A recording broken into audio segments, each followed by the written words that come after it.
mute. Now I'm on board. Thank you very much for having this. Don't worry. As we say in this region, only God is perfect. When we asked you to come on the program, we weren't expecting that a caretaker government would be announced. But since we have you with us, Pakistan has always called for an inclusive government in Kabul. This doesn't seem inclusive at all. So what is your reaction to these decisions? Well, I think it will be too soon to react. I just heard, this news only on your program, just on the intro of your program. So it will need some time to comment on what's going on and who are the people. I have even not listened at who is in the government and who is not. So I think it will be premature to comment at this time. Would you be able to comment on the presence of the head of the ISI, the Intelligence Chief, Faiz Ahmed, who's been in Kabul for the past few days, and it's understood he's been helping the Taliban to shape this new government. This is a role that Pakistan felt it needed to play? Not at all. You see, before that, media reported that a chief of CIA was in Kabul. Before that, we know that media reported the Turkey and Qatari Intelligence Chiefs also visited Kabul.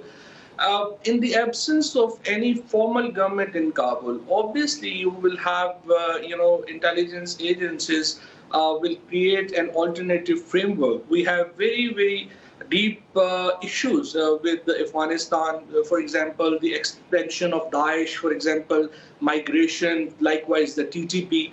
So we have to have an informal, for example, if we send our foreign minister, who will he meet? There was no foreign minister.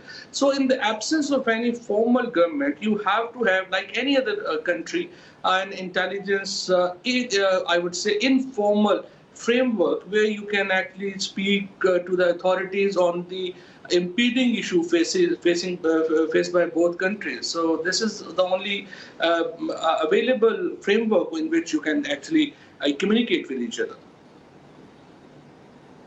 Of course, many would say the ISI has had a very long relationship with the Taliban, going back many, many years. So he was the natural person to come to Afghanistan because he has very close personal and professional ties.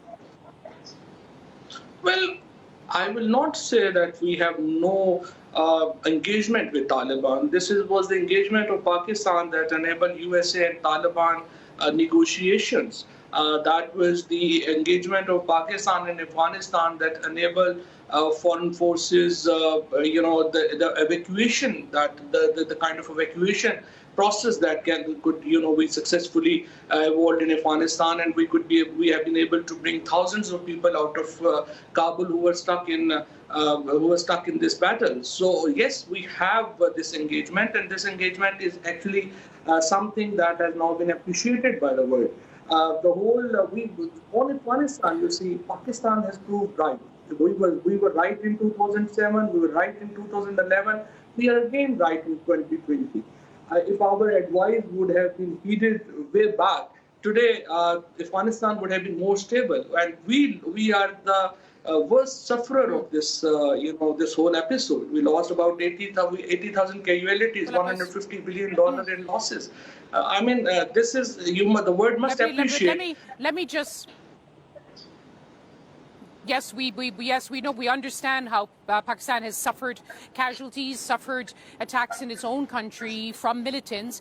But I must ask you about the protest today and the angry denunciation of Pakistan for your alleged involvement supporting the Taliban, including in the attacks in Panjshir, including, as you would have heard, the alleged use of Pakistani drones. What is your official reaction to that? It's frankly fairy tales crafted by Indian media and put all over on the social media, where they actually use a video game to demonstrate that Pakistan is actually helping the attack on Panjshir.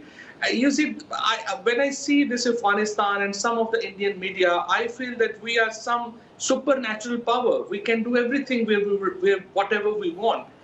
Countries don't act like that. We are in Afghanistan, the kind of the actions attributed to Pakistan by Indian media are actually they're inspired from their film industry, and their whole talk shows. They're all talk shows actually.